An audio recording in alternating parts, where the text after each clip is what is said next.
Hello दोस्तों, welcome to the movie diaries. दोस्तों, आज की फिल्म द ईस्ट। दोस्तों, डच कॉलोनी ऑफ इंडोनेशिया, जिसे डच ईस्ट इंडीज़ के नाम से भी जाना जाता है, डच ऑफिशियली नीदरलैंड के लोगों को कहा जाता है। साल 1600 की शुरुआत में ही डच ईस्ट इंडिया कंपनी ने इंडोनेशिया के हिस्सों को कॉलोनाइज़ करना शुरू कर दिया था। 1796 में ईस्ट इंडिया कंपनी के अबॉलिशन के बाद डच सरकार ने अब इंडोनेशिया पर अपना कंट्रोल ले लिया था, जिसे नीदरलैंड्स ईस्ट इंडीज़ कहा जाने लगा। 1941 तक नीदरलैंड सरकार ने इंडोनेशियन कॉलोनाइज पर रूल किया। 1830 के शुरुआत में डच ने इंडोनेशिया में शुगर का उत्पादन बड़े पैमाने पर शुरू कर दिया। शुगर प्रोसेसिंग के लिए 94 फैक्ट्रीज़ लगाई गई। साथ ही मटेरियल और प्रोडक्ट्स को ट्रांसपोर्ट करने के लिए रोड्स और रेल रोड बनाए गए। डच हाई क्वालिटी शुगर को इंडोनेशिया से बाहर एक्सपोर्ट कर देते थे और लोअर क्वालिटी के शुगर देश में ही रख देते। 1941 में वर्ल्ड वॉर 2 शुरू होने के बाद इंडोनेशिया जापानीज़ के अंडर रूल आ गया। 1945 में वर्ल्ड वॉर 2 ख़त्म होने के साथ ही जापान का कंट्रोल भी इंडोनेशिया से चला गया। अब एक बार फिर से नीदरलैंड ने इंडोनेशिया को कॉलोनाइज़ करने की सोची, पर इस बार ये इतना आसान नहीं था। 1945 इंडोनेशियन नेशनल रिवॉल्यूशन, जिसे लीड कर रहे थे सुकार्नो और मोहम्मद हट्टा, दोनों ही क्रांतिकारी डच सरकार के गले की हड्डी बन गए थे। 1945 में सुकार्नो को इंडोनेशिया का प्रेसिडेंट बनाया गया। सुकार्नो और हट्टा ने इंडोनेशिया को 1945 में ही आज़ाद घोषित कर दिया और अब इंडोनेशिया को डच रूल से पूरी तरह मुक्त करना था। डच सरकार के इंडोनेशिया छोड़ने का एक रीज़न ये भी था कि उन पे इंडोनेशियन इंडिपेंडेंस मूवमेंट का प्रेशर बढ़ता ही जा रहा था और वर्ल्ड वॉर 2 के बाद अब डच सरकार काफ़ी कमज़ोर हो चुकी थी। इसलिए इंडोनेशिया में उनके खिलाफ उठती हुई बगावत को रोकना उनके लिए मुश्किल हो गया था। 1949 में जब इंटरनेशनल प्रेशर नीदरलैंड पर पड़ने लगा, तब यूनाइटेड स्टेट्स ने धमकी दी कि वो नीदरलैंड को रीबिल्ड करने के लिए कोई भी आर्थिक मदद नहीं देंगे, क्योंकि वर्ल्ड वॉर 2 के बाद नीदरलैंड को आर्थिक मदद की बहुत ज़रूरत थी। चलिए कहानी का एक्सप्लेनेशन शुरू करते हैं। कहानी की शुरुआत डच ईस्ट इंडीज़ से हुई साल 1946। इस वक्त इंडोनेशियन नेशनल रिवॉल्यूशन काफ़ी तेज़ी से बढ़ रहा था, इसलिए डच सरकार ईस्ट इंडीज़ में ज़्यादा से ज़्यादा सोल्जर्स को रिक्रूट कर रही थी कि कहीं उनकी पकड़ इंडोनेशिया से छूट न जाए। वहीं हम 20 साल के एक सोल्जर को देखते हैं, नाम है जोहान, जो अभी अभी यहाँ आया है। जोहान नीदरलैंड के छोटे से गांव अरसेन से है। वो इंडोनेशिया पहली बार आया था। अभी वर्ल्ड वॉर को बीते ज़्यादा वक्त नहीं हुआ था। इस भीड़ में वो किसी को भी नहीं पहचानता। वहाँ वो एक अपने ही उम्र के सोल्जर से मिला, मैथियास, जिसे उसकी दोस्ती हो गई। दोनों ही नीदरलैंड के छोटे से गांव से थे। वहाँ उसे कपड़े दिए गए और सेमारंग बी डिवीज़न को ज्वाइन करने को कहा गया। सेमारंग इंडोनेशिया का एक विलेज है और उसे एक राइफ़ल भी दी गई। यहाँ हम देखते हैं मेजर पेंडर आए हुए नए सोल्जर्स को ईस्ट इंडीज़ के बारे में समझा रहा है। उस वक्त नीदरलैंड की महारानी थी क्वीन विल्हेमिना। वो यहाँ पीस मिशन पर काम कर रहे हैं और उस जहर को साफ़ कर रहे हैं जो कि जापान ने उनकी ईस्ट इंडीज़ कॉलोनीज़ में फैलाया है। मेजर ने सुकार्नो को जापान का पपेट बनाया, जो कि इंडोनेशियन नेशनल रिवॉल्यूशन का मुख्य चेहरा था। इस शख्स की बातों में आकर लोग बगावत पर उतर आए हैं। सुकार्नो को उसने न जाने क्या क्या बताया। मेजर ने वादा किया कि हम अपनी कॉलोनीज़ को एक बार फिर मजबूत ढंग से खड़ा करेंगे, पर जोहान को कुछ ठीक नहीं लग रहा, क्योंकि अगर कोई शख्स अपने देश को आज़ाद करवाना चाहता है तो इसमें गलत क्या है। जब गाड़ी से जोहान अपने बेस लौटने लगा तो वहाँ की दीवारों पर लिखा था डच गो होम, और ये शहर की हर दीवार पर था। यहाँ का कोई भी सिविलियन नहीं चाहता था कि डच यहाँ रहे। अब सालों से चली गुलामी उनके बर्दाश्त से बाहर हो चुकी थी। अनगिनत हत्या, लूट, बलात्कार, ऊपर से वर्ल्ड वॉर 2 ने उन्हें पूरी तरह से तोड़कर रख दिया था। हम देखते हैं छोटे बच्चे उनके गाड़ियों पर पत्थर मार रहे थे। यहाँ तक कि उन बच्चों को भी पता है कि ये बुरे लोग हैं। जिन्होंने उनके 300 सालों का इतिहास बदल कर रख दिया। उनके साथ एक और सोल्जर है, वर्नर, जो कि यहाँ नया नया आया है। थोड़ी देर बाद वो अपने बेस पहुँच गए। वहाँ लेफ्टिनेंट उन्हें सभी रूल्स समझा रहा था। उसने बताया कि तुम लैट्रिन्स के लिए बुशेस यानी झाड़ियों में जा सकते हो, पर इसका काफ़ी रिस्क है क्योंकि रेबल्स झाड़ियों में छिपे हो सकते हैं। एक सोल्जर गया था। 3 दिनों बाद झाड़ियों से उसका कटा हुआ सर बरामद हुआ और उसके शरीर में हर जगह स्टैब मार्क्स थे। वहाँ सभी सोल्जर्स इसे एक मजाक में ले रहे थे। जोहान को वहाँ काफ़ी अच्छा लगा। बेस पहाड़ियों और जंगलों से घिरा हुआ था। वहाँ एक एडी नाम के सोल्जर से जोहान की बहस हो गई, पर वर्नर ने बीच में आकर मामले को संभाल लिया। वहाँ कैंप कमांडर मुल्डर आ गया। उसने यहाँ रहने के सारे रूल्स समझाए और वहाँ से चला गया। रात जोहान कैंप के बाहर खड़ा था। शायद नई जगह थी तो इतनी जल्दी नींद आने का सवाल ही नहीं था। वो आसपास चक्कर काटने लगा। शायद उसे अपने विलेज अर्सेन की याद आ रही थी। कैंप में कुछ इंडोनेशियंस भी काम करते हैं जो वहाँ की साफ़ सफाई और खाने पीने का ध्यान रखते थे। तभी उसकी नज़र कैंप के दूसरी तरफ पड़ी। एक सोल्जर तारों के नीचे से 3 लड़कियों को अंदर ले आया। शायद ये वहाँ की प्रोस्टिट्यूट्स थी। उनके पहनावे को देख पता चलता है कि वो प्रोस्टिट्यूट्स हैं क्योंकि आसपास सिर्फ गांव बस्ती थी। ये शायद सुप्रीम कमांडर के आदेश पर लाई जाती थी।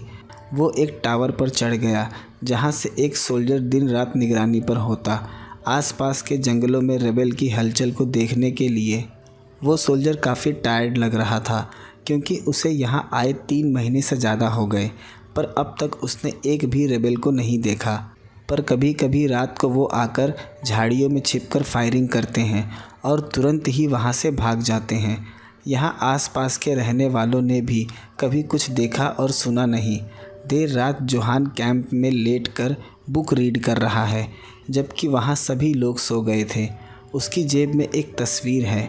शायद ये तस्वीर उसकी माँ की है। दूसरे दिन वो पेट्रोलिंग पर निकल गए। आसपास जंगली इलाका था, इसलिए वो दिन में ही पेट्रोलिंग करते क्योंकि रात में कैंप से बाहर निकलना काफ़ी खतरे से भरा था। वहाँ आसपास लोग अपने खेतों में काम कर रहे थे। जोहान के पास एक बुक है जिसमें इंडोनेशियन भाषा में सवाल लिखे हुए थे। जोहान उस बुक के ज़रिए वहाँ बैठे शख्स से पूछने लगा कि क्या उसने आसपास किसी संदेहजनक इंसान को देखा है, पर उस इंसान ने सर हिलाकर ना में जवाब दिया। वो काफ़ी डर रहा था, यहाँ तक कि वो उनसे नज़रें भी नहीं मिला पा रहा। उसने दोबारा से कहा कि उसने किसी को नहीं देखा। जोहान अपनी टुकड़ी के साथ आगे विलेज की तरफ बढ़ने लगा। उस विलेज के लोग अपने काम को छोड़ उन्हें देखने लगे। वहाँ एक शख्स उनके पास भागता हुआ आया और पूछा कि क्या कोई समस्या है। उस सोल्जर ने वही सवाल फिर किया, क्या उन्होंने किसी को यहाँ देखा है, पर उस शख्स ने ना में जवाब दिया। पर सोल्जर्स को खबर मिली थी कि यहाँ कुछ शख्स हथियारों के साथ अक्सर आते रहते हैं। उस शख्स ने अपने बेटे को पेड़ से नारियल तोड़कर लाने को कहा क्योंकि सोल्जर्स काफ़ी प्यासे थे।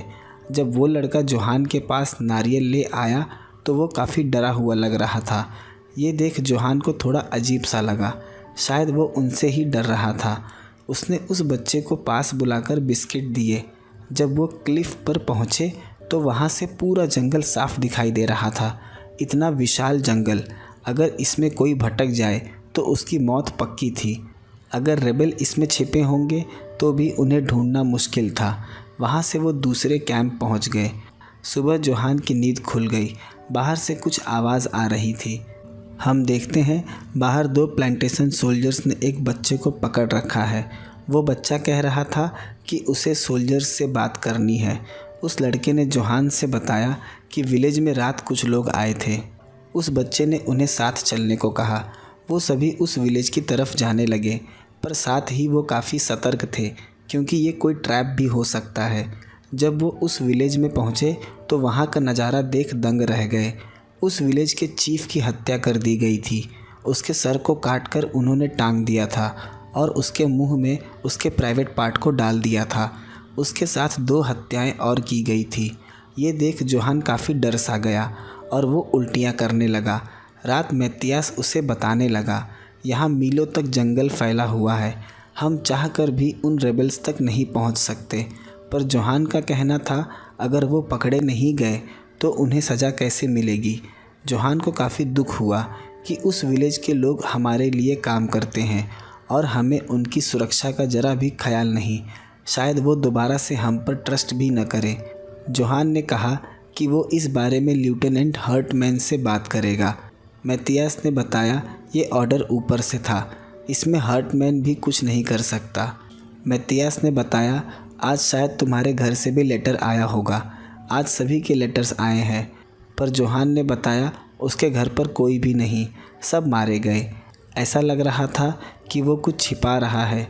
दूसरे दिन हम देखते हैं जोहान मार्केट में कुछ सामान ले रहा था। उसके बाकी दोस्त थोड़ी दूर पर खड़े थे। उस शॉपकीपर की बेटी को सभी देख रहे थे, इसलिए उसने अपनी बेटी को अंदर जाने को कहा। जब जोहान उनके पास सामान लेकर गया तो वर्नर ने कहा कि अगर इतनी खूबसूरत उसकी बेटी होती तो वो खुद के लिए रख लेता। यहाँ वर्नर की बातों से पता चला कि वो कितने घटिया सोच का इंसान है। तभी उसने देखा कुछ जापानीज़ सोल्जर्स एक शख्स को मार रहे हैं और कुछ सामान गाड़ियों में भर रहे हैं। जापानीज़ सोल्जर्स डच के साथ मिलकर इंडोनेशियन सरकार के अगेंस्ट लड़ रहे थे। जोहान वहाँ अकेले चला गया और उन्हें रुकने को कहा, पर वो नहीं रुके। जोहान के साथियों ने समझाया कि ये हमारा मसला नहीं है। तभी वहाँ डच मिलिट्री ऑफिसर आ गया। उसका नाम रेमंड है। उसने बिना वक्त गवाए उस सोल्जर पर गन पॉइंट कर दिया। उसके बाद जापानीज़ ने उस शख्स का सामान वापस रख दिया। रेमंड वहाँ से चला गया, पर जोहान के मन में अभी भी सवाल था कि आखिर वो शख्स कौन था जिसके एक बार बोलने पर जापानीज़ इस कदर डर गए। जेनसेन ने बताया कि वो काफ़ी ख़तरनाक इंसान है। उसको लोग द टर्क बुलाते हैं क्योंकि उसका जन्म ओटोमन एम्पायर में हुआ था और अब वो डच मिलिट्री ऑफिसर है। किसी तरह से जोहान को उसका पता चल गया कि वो कहाँ रहता है। वो छिपकर उस तरफ चला गया। शायद रेमंड विलेज वालों की कोई मदद कर पाए, क्योंकि वो किसी और के रूल से काम नहीं करता। जोहान ने छिपकर देखा, वो घर के बाहर खड़ा था और उसके साथ में एक इंडोनेशियन महिला भी थी। शाम जोहान मैथियास को लेकर फिर बाज़ार चला गया। रात उन्होंने एक ट्रेडिशनल प्ले भी देखा। दोनों के साथ वर्नर और जेनसेन भी थे। वो सभी एक ब्रोथल में चले गए। वहाँ तीनों लड़कियों को लेकर भीतर चले गए। जोहान को उस महिला ने एक लड़की दिखाई जिसकी उम्र सिर्फ 15 साल थी। जोहान ने मना कर दिया। तभी उसकी नज़र सामने एक महिला पर गई। गीता नाम था उस लड़की का। उसने उस लड़की के साथ रात गुजारी। दूसरे दिन वो फिर पेट्रोल पर निकल गए। इस बार वो दूसरे क्षेत्र में थे। वहाँ रहने वाले किसानों से पूछा कि क्या उन्होंने यहाँ किसी को देखा है, पर उन्होंने साफ मना कर दिया क्योंकि वो लोग दोनों तरफ से फंस गए थे। अगर हाँ कहा तो रेबल्स उन्हें मार देंगे और अगर रेबल्स का साथ दिया तो आर्मी उन्हें मार देगी। इतने महीनों से बस यही चल रहा था। 3 महीने बीत गए पर अभी तक एक भी रेबल का सुराग नहीं। वो लगातार आसपास के इलाकों में पेट्रोल कर रहे थे, पर कुछ भी हाथ नहीं लगा। थोड़ी देर बाद उन्हें पता चला कि वो रास्ता भटक गए हैं। वो सभी नदी पार करने लगे जिसकी धारा काफ़ी तेज थी। तभी एक गोली आकर वर्नर के पेट में लगी और वो वहीं गिर गया। रेबल्स जंगलों में छिपकर फायरिंग कर रहे थे। किसी तरह वर्नर को बाहर निकाला गया, पर थोड़ी ही देर में उसकी मौत हो गई। उसके बाद सभी सोल्जर्स ने वर्नर को अंतिम विदाई दी। यहाँ मैथियास ने काफ़ी शराब पी ली थी। वर्नर के जाने से वो काफ़ी दुखी था। वो टेबल पर खड़े होकर नीदरलैंड की महारानी को गालियाँ देने लगा कि वो अपने सोने के महल में आराम से बैठी है और यहाँ हम हर रोज़ मर रहे हैं। उसके पास अच्छा खाने को है, अच्छा पहनने को है, पर हमारे पास कुछ भी नहीं। उसने महारानी की तस्वीर पर शराब की बोतल फेंक दी। वहाँ NICA आर्मी को ये बात बुरी लग गई, जो कि इंडोनेशियंस का ही एक ग्रुप था, और वहाँ उनके बीच हाथापाई हो गई। सभी के वहाँ आ जाने पर मैथियास और जोहान वहाँ से भाग गए। जोहान वहाँ से भागकर ब्रोथल चले गया जहाँ गीता काम करती है। वहाँ उसने गीता के साथ रात बिताई। दूसरे दिन कमांडर मुल्डर ने उसे अपने पास बुलाया क्योंकि उस दिन जोहान ने मशीन गन नदी में ही छोड़ दी थी। वर्नर को गोली लगने के बाद वो काफ़ी घबरा गया था। मुल्डर का कहना था अगर ब्रेन रेबेल के हाथ लग गई होगी तो काफ़ी नुकसान हो जाएगा। जोहान ने गलती एक्सेप्ट कर ली। वहाँ एडी को भी बुलाया गया था जो कि जोहान का सीनियर है। उस दिन वो पेट्रोल पर उन्हें लीड कर रहा था। जोहान ने परमिशन मांगी कि वो दोबारा से उस जगह जाकर गन तलाश करेगा, पर मुल्डर ने मना कर दिया कि वो और सोल्जर्स को मरने के लिए वहाँ नहीं भेज सकता। उसने बताया कि इस पर और इन्वेस्टिगेशन होगी क्योंकि किसी भी सोल्जर को अपने वेपन को पीछे नहीं छोड़ना चाहिए।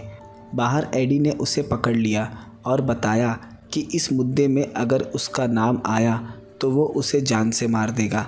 यहाँ उसने वो राज भी बता दिया जिसे लेकर जोहान काफ़ी डर रहा था। जोहान का पिता नीदरलैंड में नाज़ी पॉलिटिकल पार्टी का हिस्सा था, जिस वजह से उसे गद्दार घोषित कर दिया और अब उसका पिता जेल में सज़ा काट रहा है, जिस वजह से जोहान अपने पिता से काफ़ी नफ़रत करता है। वो नहीं चाहता था कि इस राज का किसी को पता चले। अगर कैंप में सभी को इस बात का पता चला तो लोग उससे नफ़रत की नज़र से देखने लगेंगे। दूसरे दिन जेनसन ने बताया कि वो शख्स पकड़ा गया जिसने वर्नर को मारा था। सभी सोल्जर्स का गुस्सा उस पर टूट पड़ा। कई ने तो उसे मारा भी, पर मुल्डर ने कहा कोई भी इस पे हाथ नहीं उठाएगा। थोड़ी देर बाद वहाँ रेमंड आया और वो उसी रूम में गया जिसमें वो रेबेल शख्स बंद था। जोहान ने भी उसे भीतर जाते देखा। फिर शाम वो बाहर आया। वो जोहान के पास आ गया। उसने पूछा क्या यहाँ गैरेज है। उसने जोहान से बैटरी और केबल वायर लाने को कहा। जोहान उस रूम में बैटरी और वायर लेकर गया। उस शख्स को रेमंड ने काफ़ी मारा था। उसे इलेक्ट्रिक शॉक दिए गए, पर वो कुछ भी उगलने को राज़ी नहीं था। उसने अपने ठिकाने के बारे में कुछ भी नहीं बताया। दूसरे दिन जब जोहान ड्यूटी पर था तभी वहाँ एक शख्स आ गया। वो शायद विलेज से था। उसने बताया कि उसके पास कुछ इन्फॉर्मेशन है।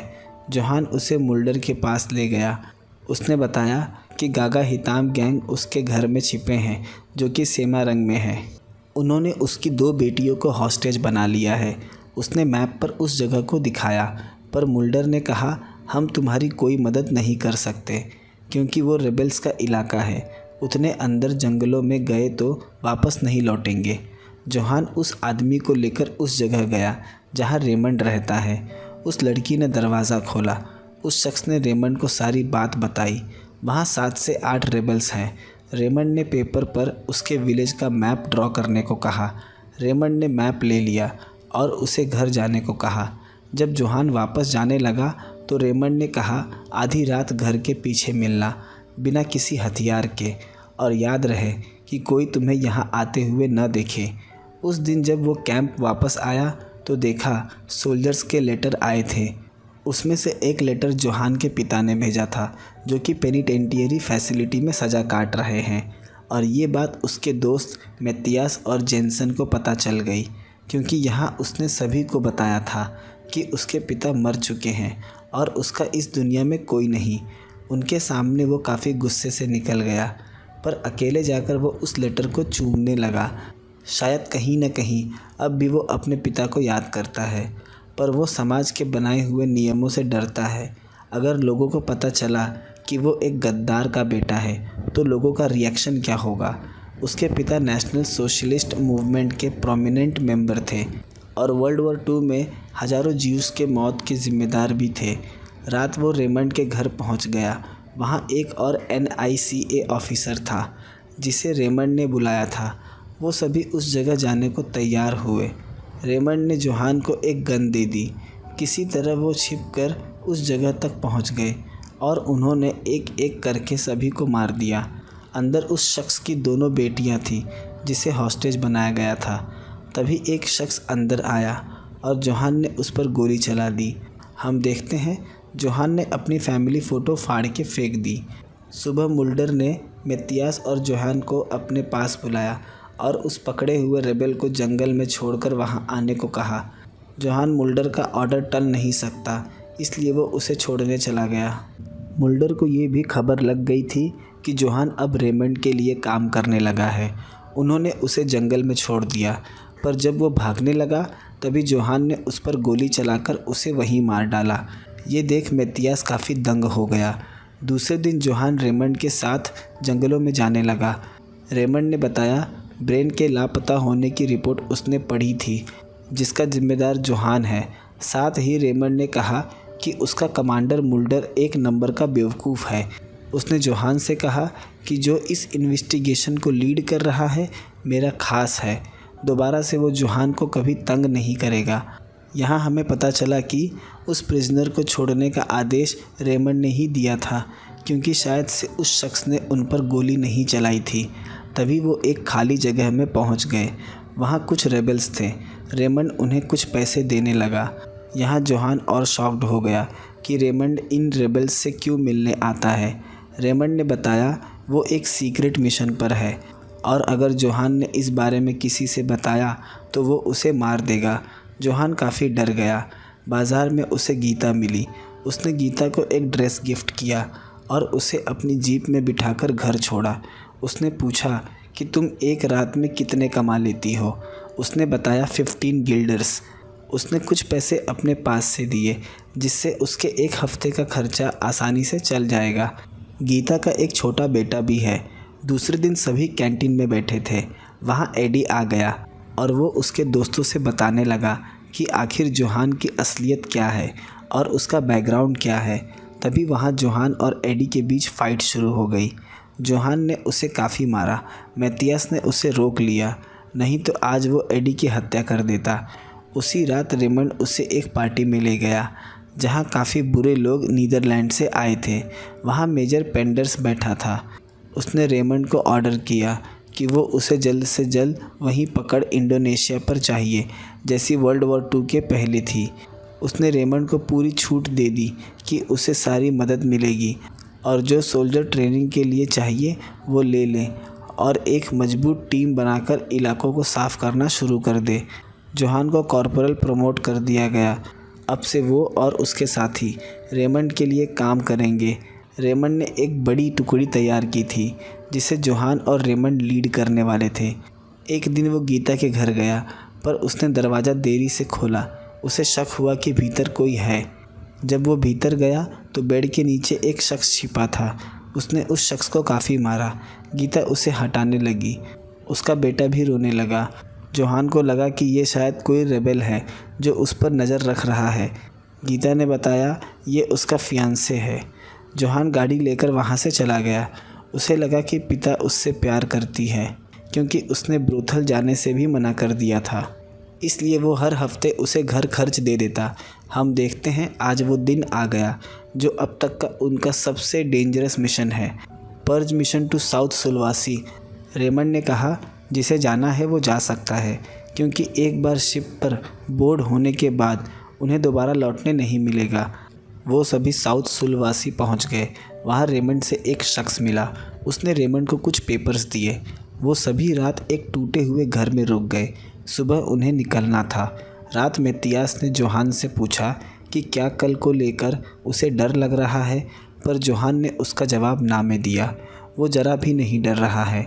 सुबह वो सभी एक विलेज में पहुंच गए और घरों में घुसना शुरू कर दिया, और उस घर में बच्चे भी थे। वो डर गए। पति पत्नी दोनों को बाहर निकालने लगे। यहाँ जोहान सोचने लगा यहाँ तो परिवार है और ना ही इनके पास हथियार है, तो ये लोग रेबल्स नहीं हो सकते। हर तरफ चीख पुकार शुरू हो गई। महिलाओं को बालों से घसीटा जाने लगा। उनके घरों को फायर फ्लेम से आग लगा दिया गया। उनके सामान के साथ सभी को एक जगह इकट्ठा किया गया।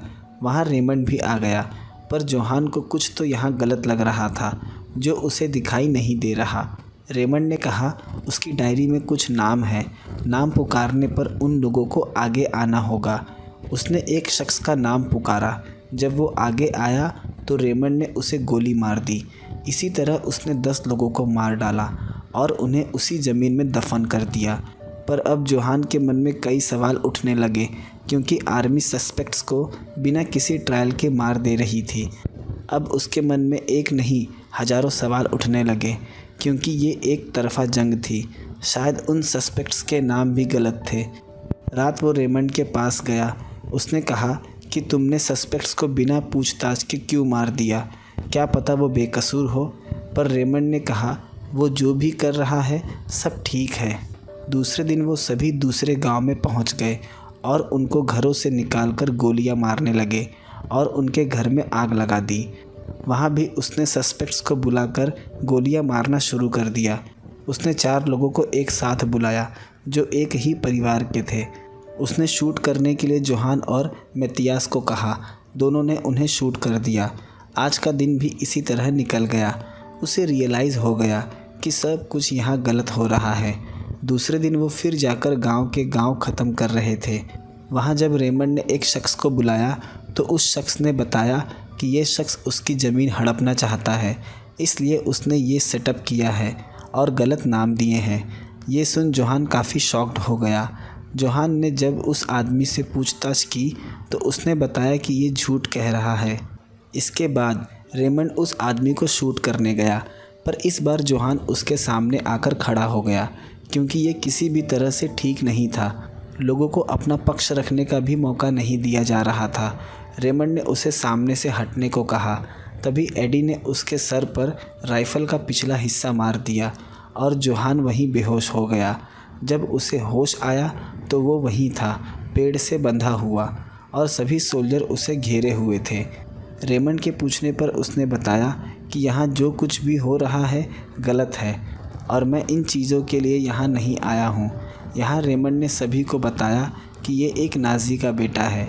इसके पिता ने देश से गद्दारी की और आज बेटा भी वही दोहरा रहा है।